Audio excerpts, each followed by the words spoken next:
don't know if she can pull it off again. That's it. I don't know if I love it enough to continue reading. I do think that they're both a bit dramatic. My tears are still drying. I don't know if it's because I'm sort of in a reading slump or if it's the actual new releases. And I must say, I am positively surprised by how much I enjoy it. Hi book lovers, and welcome or welcome back to a new video. And this will be the battle of new releases, because I feel like April is the month when it comes to new releases, especially anticipated releases, and I have a lot to choose from. I actually did an Instagram post for my Bookstagram with all the new releases, so I put them up here so you will see that there are a lot. And ideally I would like to read 5 books in this video. That's what I also actually did last year in April.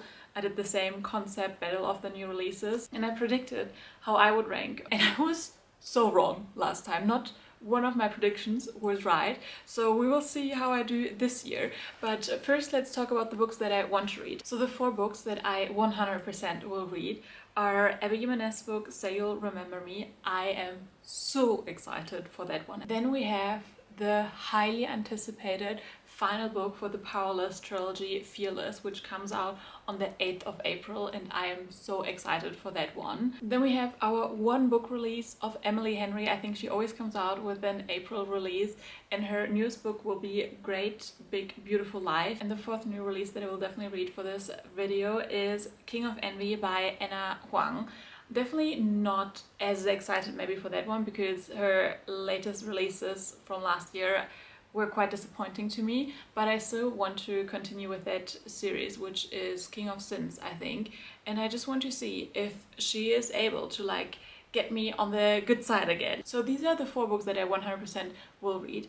And then, as I said, ideally I would love to read 5 books. I think maybe I'll also decide a little bit on my mood. Let's talk first about my predictions. On the very bottom, which I think is not surprising, I am going to put King of Envy by Ana Huang, simply because I wasn't really overwhelmed by her last releases. Then for number 3, I'm predicting Great Big Beautiful Life, and this really just going in with vibes here. I'm just a bit unsure always about Emily Henry's books, but last year's Funny Story was definitely my biggest surprise, so who knows. For spot number 2, I put Fearless, and I feel that it is probably the most risky, because it could either go very well and could potentially win this battle, but at the same time I feel like there's a lot where this book could be disappointing, being the final book of this very loved trilogy, so we will see. And then first spot, 100%, this was not hard, I'm predicting the Abby Jimenez book. I loved all the books that I read so far by her, which is the part of Your World trilogy, and oh my goodness, Abby Jimenez is just someone that really touches me with her writing, so I am predicting that this is a 5-star read, which I only had 1 5-star read this year. So I really hope that these anticipated new releases are going to be bangers. But guys, let's go and download Say You'll Remember Me by Abby Jimenez. Guys! Oh my god, guys, I can't tell you how freaking excited I am for this new release. Our first book for the battle of new releases. Alright, I have to give you an update right now on the phone and also outside, but I'm actually 60% into the book, and I haven't talked to you about the book yet. This, I think, is like the definition of right person, wrong time, or like wrong logistics. So basically these two meet, and it's sort of like love at first sight. Oh, not really, but you know, they just know they have chemistry and they have this really amazing date. But Samantha is actually leaving and moving to the other side of the country the next day because her mom suffers from dementia. They just can't forget each other, and they're thinking about like, will long distance thing work?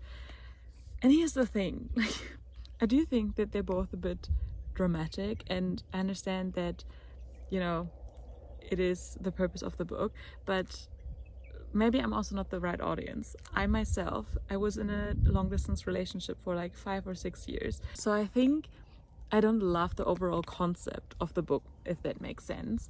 But I love her writing. Like, her writing is so beautiful. The only thing is that with this plot, like, I just don't really understand or see where it's going. Even though romances are predictable, you know the end, I feel like hers aren't, at least to me.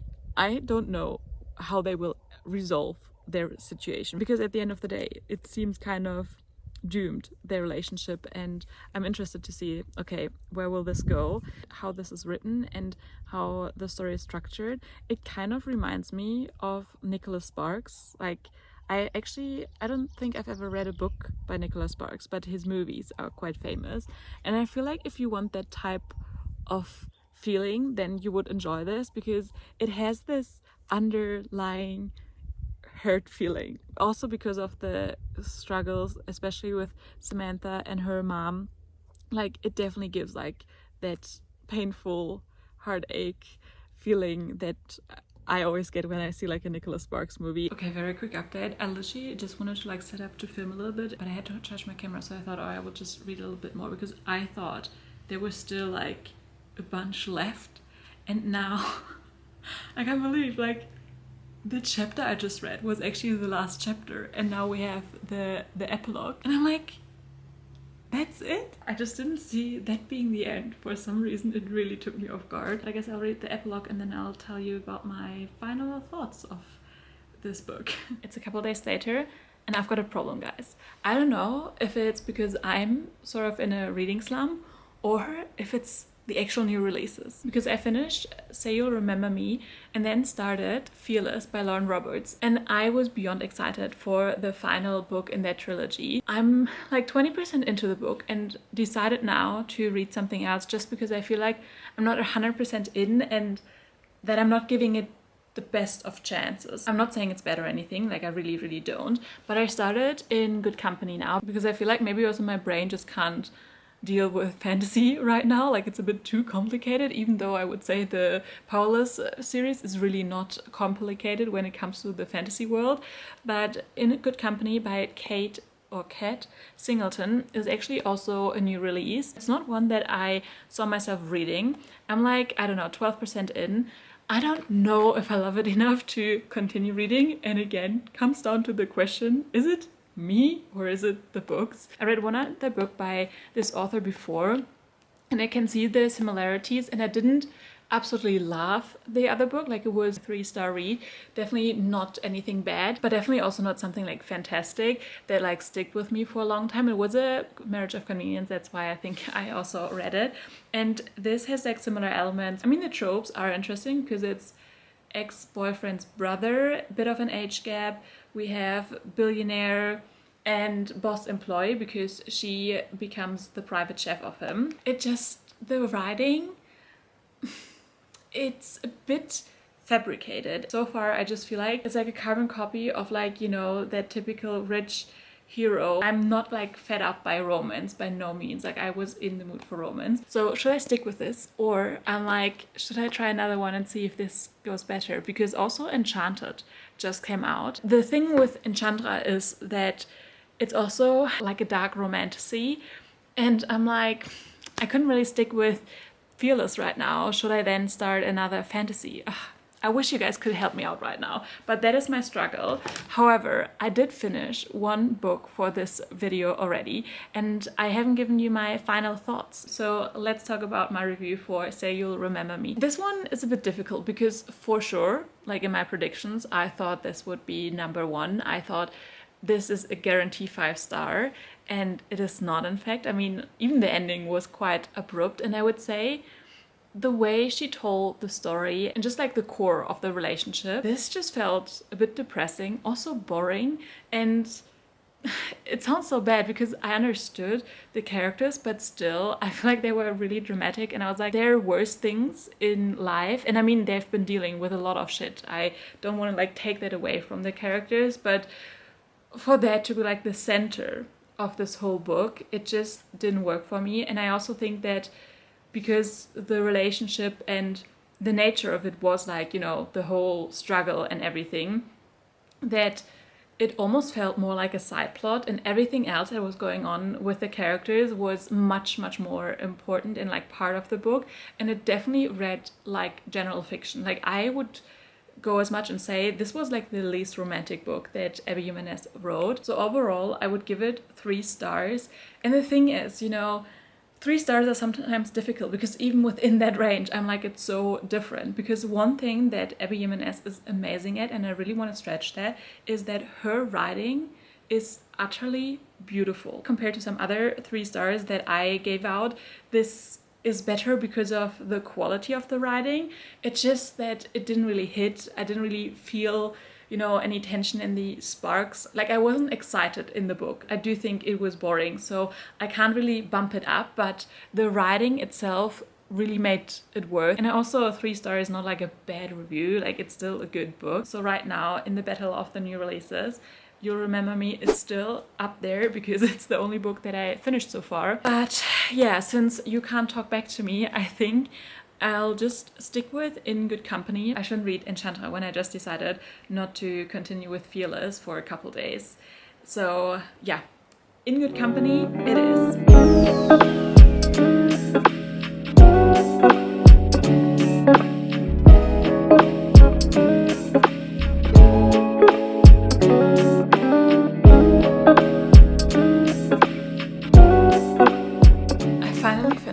The second book for this video, In Good Company by Kat Singleton.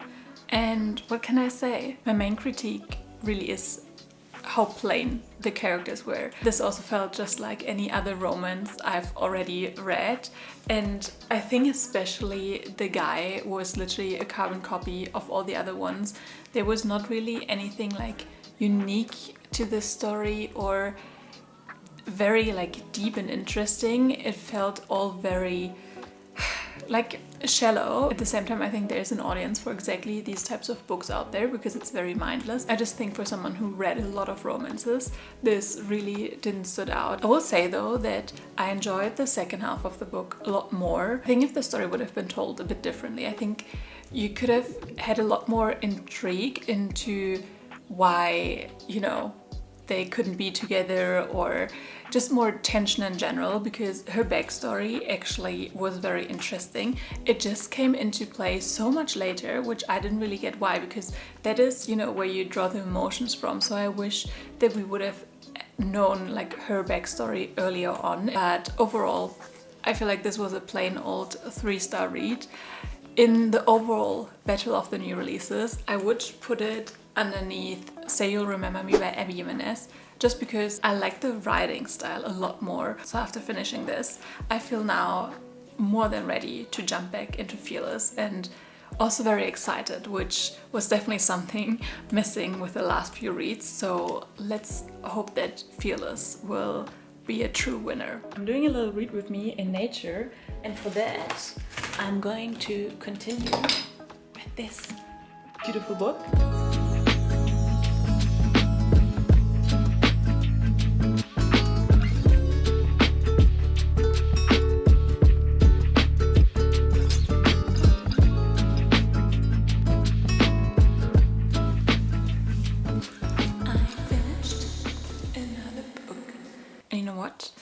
I'm celebrating the small achievements because I wanted this video to come out in April because this is all April releases. Guess what? When I finished the third book, it was already May. So yay, welcome to May. But yeah, I don't know. It's just like April.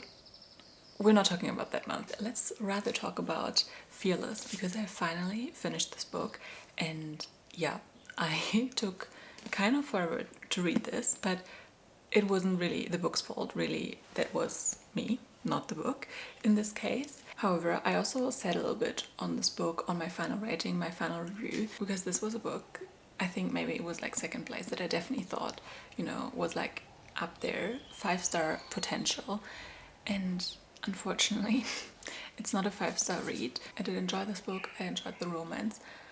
I just didn't really like the plot. I think it almost felt dragged out with, obviously I can't really talk about the plot because it's the third book in the overall trilogy. I think like the last third I enjoyed, and I kind of wished it would have been built around that. I feel like that the whole trilogy sort of lost momentum after the first book. Like, I think there was a huge build up and there were so many things she like put into the first book that I just wished was more explored in book 2 and book 3. Like the resistance, for example. Like, I just wished everything would have like played more of a role in the overall story. It really felt at the end a bit more like just romantasy.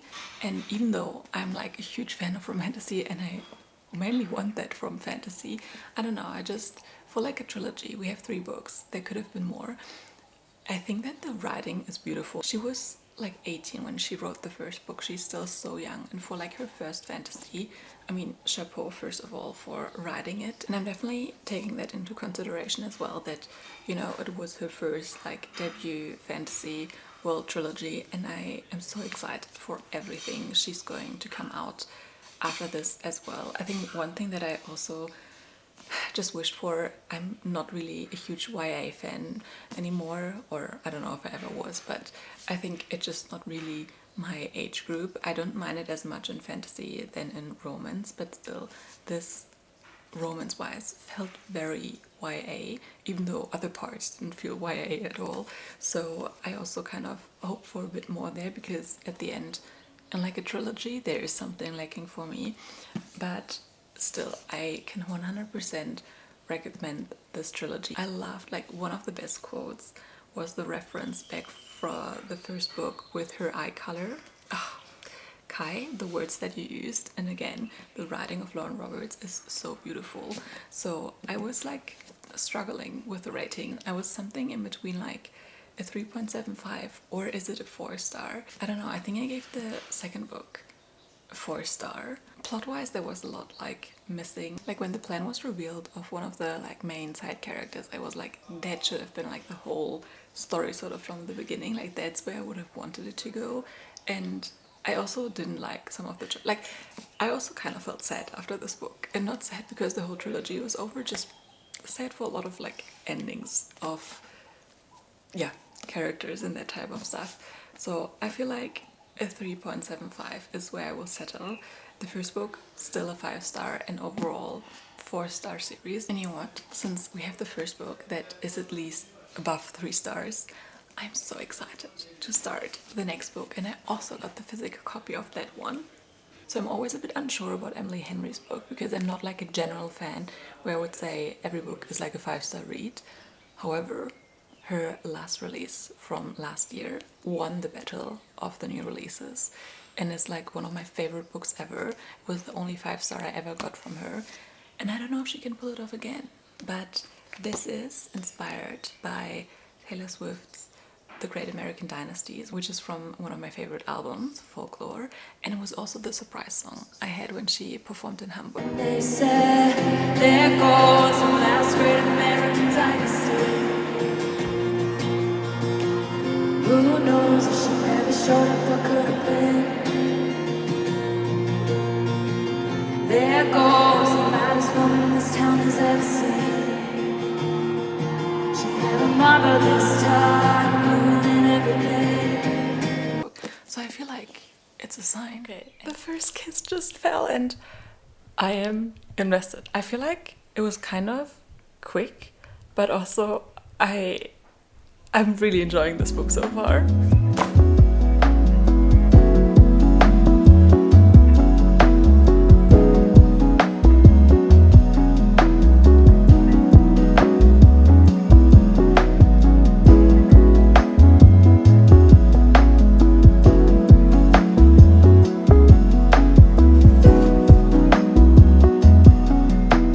I'm now more than halfway through the book actually, and I am enjoying this a lot. I have a really good feeling about this book. I don't really think I told you what this is about, but it really reminds me of Beach Read. I think it's in the nature because both our main characters are writers, and they both came to this small town to interview Margaret Eve, who's like a very famous rich heiress and lived this big beautiful life, and has been out of the spotlight for several years. She's quite old now, and she kind of wants to write a memoir, and both writers compete to write her memoir. And they're both sort of stuck in this small town for the month and also get closer. And I must say, I do enjoy Emily Henry's writing. It is beautiful. I feel like she makes the mundane stuff so interesting, and it feels very relatable. Like usually her characters, what they go through or just how they think, how they fall in love feels so like day to day, like this could happen to me. I feel like she just gets romance where it's not about the big things but sort of the smaller things and the, I don't know, just like human connection. And I feel like you get a very warm feeling reading her books, and at the same time her books are usually not just romance, and it's the same with this. It feels more of like a fictional read that has romance in as well. And I do enjoy the other story as well, because you sort of get to know Margaret and her life, and you always get like chapters where they tell her story or the story about her family, and it's very interesting. And I'm interested to see whether it will like sort of draw parallels to the present and just how this, you know, will sort of fit together, because I'm sure it will. And also one thing that I love about this book specifically is how big and floppy it is. That's my favorite kind of book. So I feel like the reading experience of this overall book is just so good. I just finished Great Big Beautiful Life, and Emily Henry did it again. Like the last, I don't know, 80 pages just ripped my heart out. I sobbed and my tears are still drying. This was a beautiful book, and Emily Henry just is incredible when it comes to writing, storytelling. Like, I'm really sad I didn't annotate this book actually. And usually I don't like when there's sort of two storylines or two timelines, but I really didn't mind in here. Actually, I was invested in both. Both were beautiful, both, I don't know, devastating. I'm not 100% sure about the ranking. It wasn't quite the 5-star feeling, I think, for that.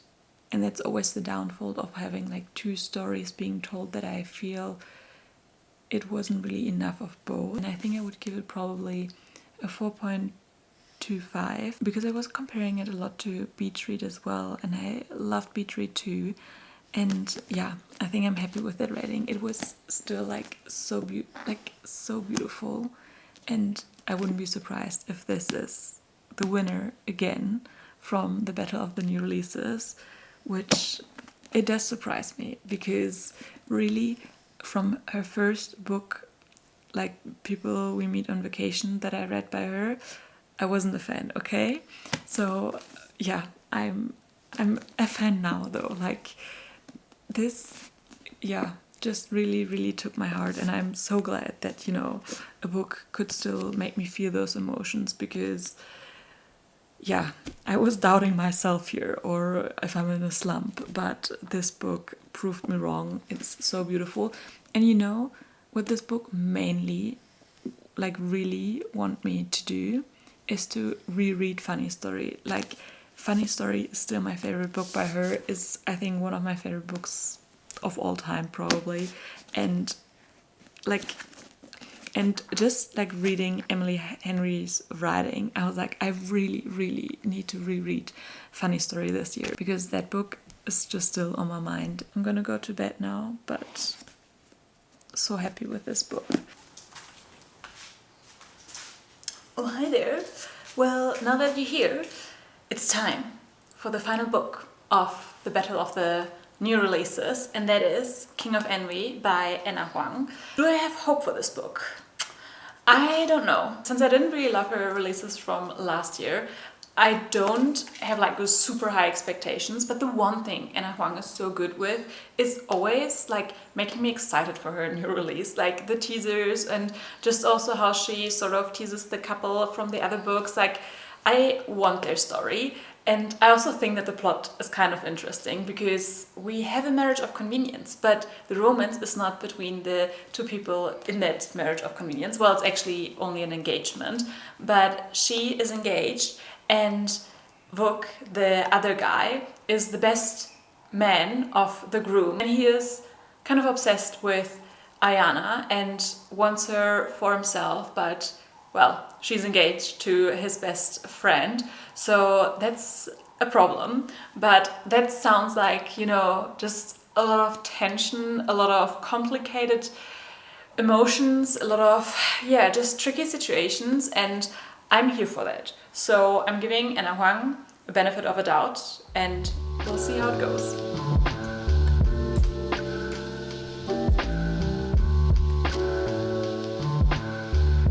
Hi book lovers, I'm just getting ready for the day, and I thought I could give you an update on King of Envy, because I'm pretty much at the 50% mark, and I feel like I'm also at like the turning point of the book. I actually stopped reading in the middle of a chapter, and I must say I am positively surprised by how much I enjoy it. I feel like that this book reminds me much more of like the whole Twisted series. Like I feel like it's much more Ana Huang's origin, even though the Twisted series wasn't her first series, but like that got her like really on the radar of romance authors. And why I believe why the Twisted series was so like, or still is very popular, is that it kind of was a line between contemporary romance and dark romance. Like it wasn't dark enough to be considered dark romance, but it was definitely more unhinged for like contemporary romance. And I think that spoke to a lot of people. And yeah, this book definitely reminds me of that, because out of all the guys from this series, the King of Sin series, he is definitely the most unhinged one. And I think also the storyline is very intriguing, and again, similar to the Twisted series, especially I'm thinking about the first book now. Like why I really enjoy Twisted Love is that not even the romance, but sort of the, let's call it the action part, was just fun as well. Like it added to the story, and I feel like similar in this book, and it was definitely building up like towards the whole series. You don't have to read them in order. Like I forgot already all the other stuff that happened in the other books, but I remember that there was something, basically. Not exactly what, but there was something. It is a very typical Ana Huang book. Like there's nothing unexpected here, but I mean, for her brand, if you like her books, then I'm sure you would enjoy this as well. These are really my first thoughts so far, and I hope that the second half of the book will be just as good.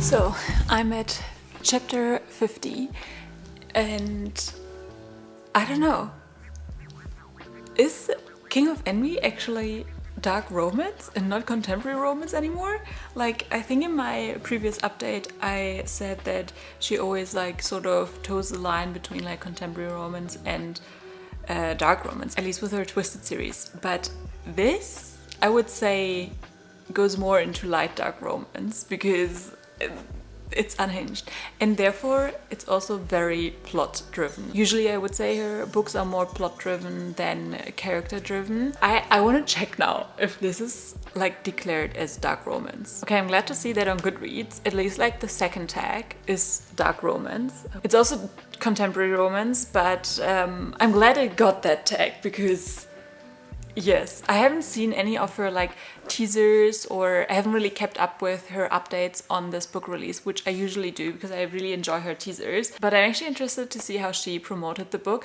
because the teasers that I saw didn't really go in that direction. I mean, yes, she said he was a bit more obsessive, and also her note at the beginning said that, but still, like, this is a different kind of level. At least I think. I feel like it's kind of when you take Twisted Love and Twisted Lies, which is the first and last book of the Twisted series, those two together, that kind of makes this book.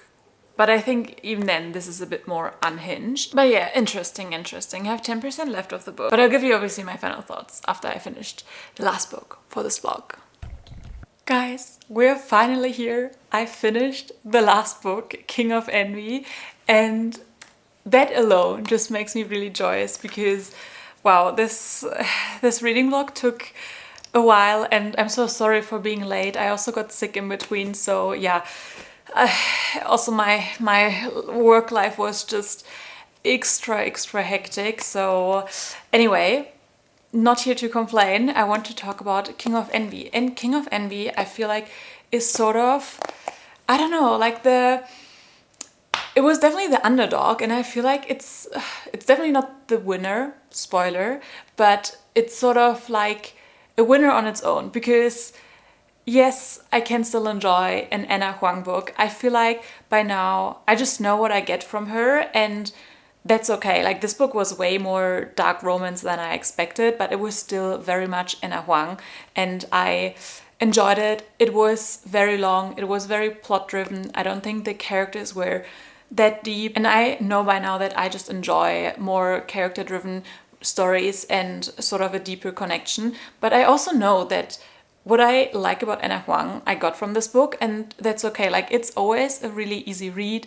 and I like the spice in her books. I feel like actually that this wasn't too spicy for her books, and how like dark with other themes this book was.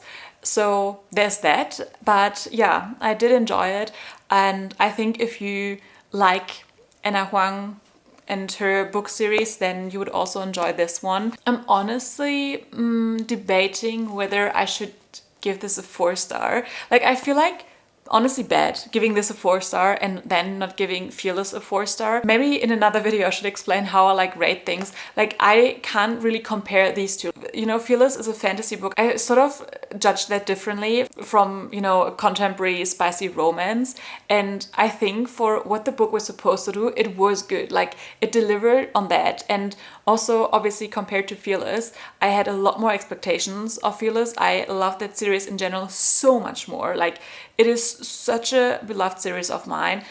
King of Sin is definitely not that, and I didn't have any expectations of this. So I think that this also kind of took me just by surprise how much I liked it, and I think that's why, yeah, my rating is better for this. But yeah, I think I'm gonna stay with my 4-star read. I mean, it was really enjoyable. Will I ever think about this again? Probably not. It is what it is, and I'm so glad to be done with all the 5 books now. And let's talk about the, you know, battle for a second here. But yo, let's put this away.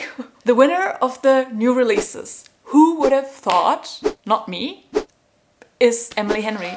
I can't believe that, because I was so sure that Say You'll Remember Me will be a 5-star read and that would be #1. But here we are again in another year where Emily Henry wins my battle of the new releases. And I didn't predict that. I think by now I just have to admit that I'm a huge Emily Henry fan and I love her books, and that's okay.